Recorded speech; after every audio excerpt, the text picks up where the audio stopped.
PlayStation não vai lançar mais para PC, Crimson Desert feito com AI, novo DLSS 5 da Nvidia e muito mais. Boa tarde a todos, sejam muito bem-vindos ao primeiro episódio de Dajah Report, a nossa nova série de notícias, anúncios, updates e opiniões da indústria gaming e de todas as áreas técnicas e tecnológicas relativas à mesma. Este mês começamos fortíssimos, temos imensa coisa para falar aqui, portanto sem mais demoras vamos então começar os reportes.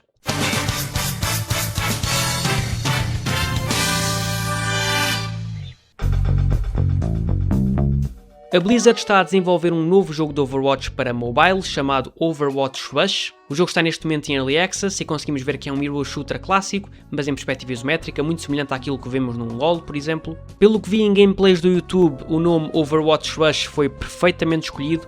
O jogo parece estar meio rushed, parece estar meio...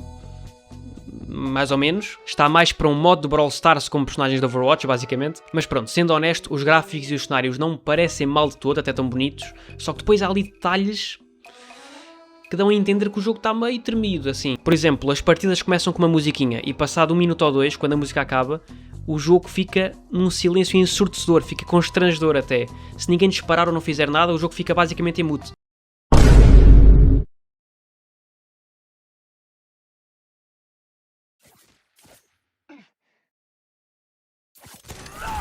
Acredito genuinamente que os fãs de Overwatch e os fãs deste tipo de jogo se vão divertir com esta experiência, mas a Blizzard ainda tem aqui um grande trabalho para fazer se quiser que o jogo seja mesmo muito bom e competitivo, principalmente compelling a novos players. Nós também sabemos que o público mobile também não é assim tão exigente. Só nos resta esperar então por mais novidades sobre o jogo e até lá ficamos atentos. Pokémon Winds and Waves vai ser o novo jogo mainline da franquia Pokémon, será lançado em 2027 para a Nintendo Switch 2 e honestamente parece ser um dos jogos Pokémon de sempre. Vemos então os 3 starters novos, o Brawth, o Pombon e o Gekwa. Parece ser um visual cute, semelhante aos últimos títulos da franquia. Eu não sou mega fã de Pokémon, sou-vos honesto, e acho meio ridículo o que a franquia se tem tornado nos últimos anos. A Nintendo mete aproximadamente 0 esforço nos seus lançamentos de Pokémon e mesmo assim os jogos vendem que nem água no deserto do Saara. Os fãs de Pokémon são piores que os fãs da Marvel, reclamam, mas depois consomem à mesma. Agora só nos resta esperar uma data de lançamento oficial para este Pokémon, mas por agora é isto que temos e vamos então aguardar novidades. Com a expectativa relativamente alta em relação ao novo jogo da Bungie, estúdio que fez os jogos Destiny, a malta estava reticente em relação ao seu novo lançamento, o Marathon. O Server Slam terminou este mês, o jogo foi finalmente lançado e pelos vistos impressionou as pessoas. Ouvi aqui muita gente a elogiar o jogo, que está super divertido, música espetacular, mecânicas muito bem feitas. Ouvi também alguns elogios bastante positivos em relação à lore do jogo também, que foi algo que eu não estava de toda à espera de ouvir. O público hoje em dia tem muito medo que este tipo de jogo se torne apenas mais um Conquered, mas pelos vistos o Marathon está aí num bom caminho, que é ótimo. Mesmo com aquelas primeiras impressões meio tremidas ao início, meio dúbias, o jogo parece estar aí num bom caminho e isso é excelente para a indústria. E já que estamos a falar de um novo Conquered, a iGuard fechou os seus servidores no dia 12 de março, 45 dias após o seu lançamento. O jogo teve um pico inicial de 2 milhões de jogadores e no final de fevereiro tinha cerca de 300 a 400 jogadores ativos na Steam. Estava realmente crítico. Muito triste ver que mais um lançamento sofre deste problema de ver os seus servidores fechados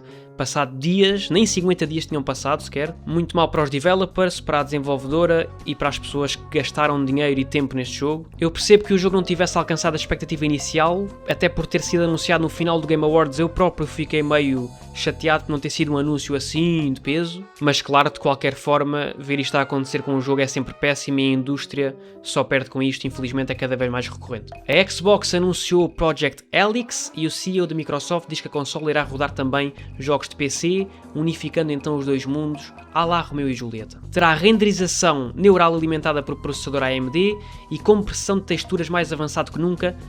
Agora só faltam jogos bons à Xbox, o resto eles já têm tudo. Tivemos também mais uma gameplay do novo jogo Star Wars Galactic Racer. A Nvidia confere que o jogo irá tirar proveito do DLSS 4.5 e de tecnologia Ray Reconstruction e iluminação Lumen com Ray Tracing da mais alta qualidade. E em relação ao DLSS, não se preocupem que já vamos falar sobre ele aqui não. Malta, pasmem-se, a PlayStation não pretende mais lançar jogos de PS5 para PC. Há teorias que dizem que é por falta de retorno financeiro no PC, outras dizem que é um risco para a venda de consolas e da marca PlayStation como um todo. Eu, na minha opinião pessoal, acho que é apenas porque a Sony quer vender ao máximo, chuchar o máximo de dinheiro possível e ter de vender consolas ao invés de apenas tornar os jogos mais acessíveis a todos. Foi algo que eles já fizeram bastante na geração passada, na geração da PS4, depois quando o Game Pass apareceu eles tentaram essa abordagem de lançar jogos para PC, mas claro que devem ter visto que não dava rendimento suficiente e agora estão a voltar atrás, supostamente, e vão lançar apenas para PS5. E agora o prémio notícia mais descabida do mês vai para a EA, já estávamos todos à espera disto. A EA decidiu despedir... Desculpem, não consigo. A EA decidiu despedir montes de pessoal das equipas de desenvolvimento de Battlefield, mais especificamente da DICE, da Criterion, da Ripple Effect e da Motive. Foi dito que os despedimentos, ouçam bem esta parte, fazem parte de um processo de realinhamento, que claro, é muito habitual ultimamente, infelizmente. Portanto, deixem-me lá ver se eu percebi isto bem. Num mundo em que Battlefield 6 é lançado e vende 7 milhões de cópias em 3 dias, claro que a solução é despedir funcionários. Como é óbvio, vocês não percebem, vocês não têm mente de visionário de empresa grande. Estão a ver, pessoal? Vejam e aprendam com a EA. Mais aqui um update fresquinho. Crimson Desert foi lançado finalmente e foi também apanhado a usar assets gerados por AI, mau.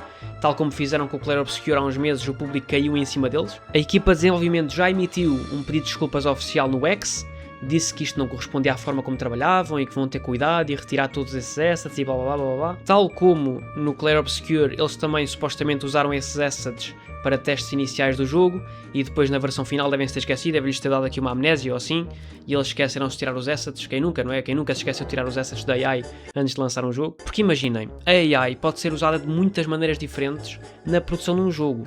Pode ser usada para fazer brainstorming, para produzir alguma ideia inicial ou para fazer algum teste inicial rápido numa fase de desenvolvimento inicial, principalmente em estúdios pequenos que não têm assim tantos developers. Podemos usar a AI para melhorar o comportamento dos NPCs, podemos usar para fazer terrain generation ou até mesmo asset generation. Só que eu acho que o problema é que hoje em dia não temos ainda uma linha definida na indústria do que é que podemos fazer, do tipo, ok, isto podes fazer com a AI, mas cuidado que isto já não podes, atenção, cuidado que isto já não podes fazer. Percebem o que eu estou a dizer? Ainda está mais ou menos toda a gente às apalpadelas, tipo a ver, deixa lá ver se eu consigo usar a AI aqui. Ui, caíram em cima, ups, my bad guys. Vamos ver muitos mais casos deste de certeza absoluta daqui para a frente, portanto agora é ver qual é que vai ser o próximo linchado por usar a AI num jogo e...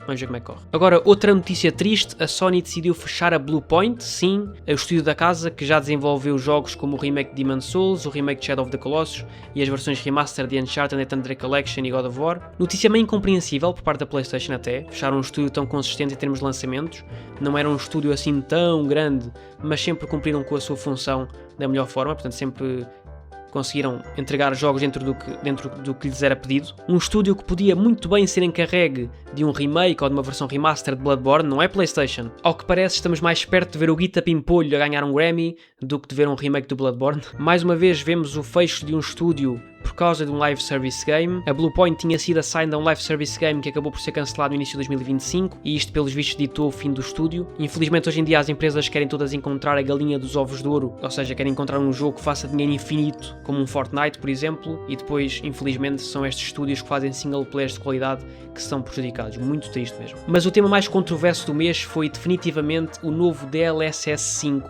da Nvidia. Portanto, para quem não sabe como é que o DLSS funciona, o sistema usa uma camada de Deep Learning, portanto DL, para fazer Super Sampling, SS, DLSS, que basicamente usa uma tecnologia de Transformers, que é um método muito utilizado, uma tecnologia muito utilizada em algoritmos e modelos de AI generativa, Generative AI. Basicamente o que o DLSS 5 faz é pegar num frame do jogo, melhorar o aspecto do frame, da imagem em si com AI e depois integrar esse frame no momento da renderização do jogo. Portanto, isto traduzido de vocabulário técnico para vocabulário popular é basicamente espeta aí um filtro de Instagram no jogo, portanto os jogos agora parecem filtros de Instagram, os personagens ficam a parecer influencers manhosos de produtos estéticos. Acho que faz todo o sentido a revolta por parte do público.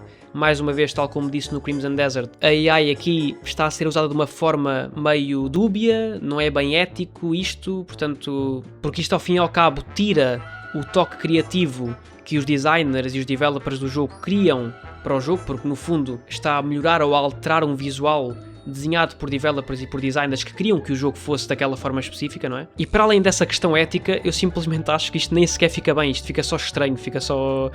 parece que estou a ver shorts no YouTube gerados por AI. A Nvidia depois veio esclarecer que esta tecnologia seria completamente opcional para os players e os developers teriam também controle total para usar isto como bem entenderem, mas claro que o público caiu em cima deles na mesma, não havia mais volta a dar. Mesmo com o CEO da Nvidia a dizer que não, mas isto não substitui a intenção criativa, melhora só a intenção criativa com AI.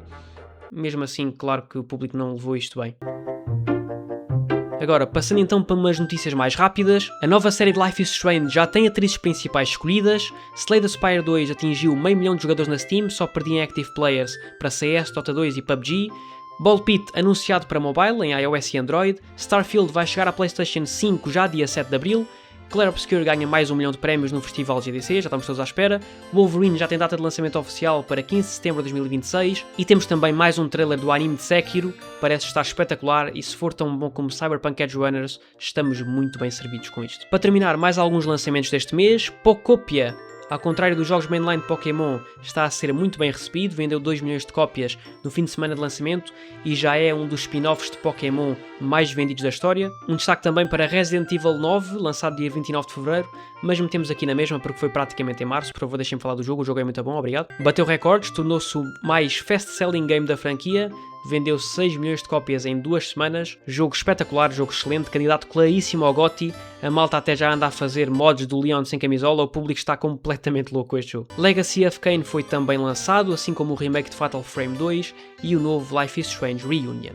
E é isto por hoje, pessoal, espero que tenham gostado do vídeo, não se esqueçam de me seguir no TikTok para mais conteúdo meu e vemos no próximo episódio de Da Já Report. Muito obrigado e até à próxima.